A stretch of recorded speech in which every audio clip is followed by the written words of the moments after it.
The U.S., Egypt, and Qatar brokering the deal to release 13 women and children held by Hamas at 9 a.m. tomorrow. Hamas will get 39 Palestinian prisoners. Qatar saying the hostages will be handed over to the Red Cross before being transferred to the Israeli military. All women and children and those hostages who are from the same families will be put together within the same patch. And Israel tonight guarded. Its chief military spokesman warning that nothing is final until the exchange actually happens.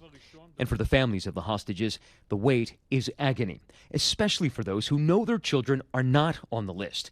People like Ruby Chen. His son Itai was taken from an IDF base on October 7th. Now that we're so close to that hostage deal, how does it feel as a father of a soldier, a male soldier, who knows that their child is likely not coming back tomorrow? Yeah, so it's twofold.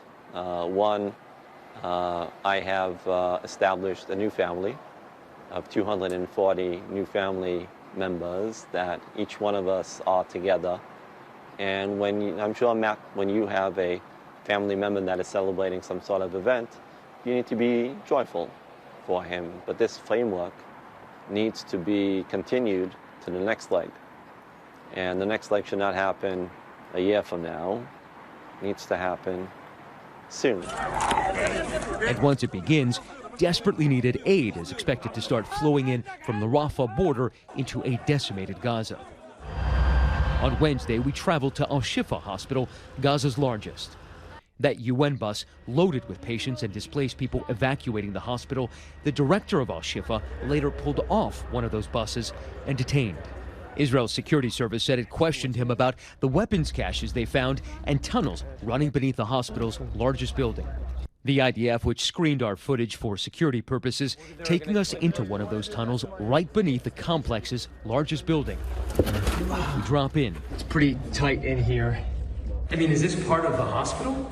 It is not the part of the hospital. Because it looks like the tile from the hospital. It is not the hospital. This is the way for them to use the hospital as a human shield.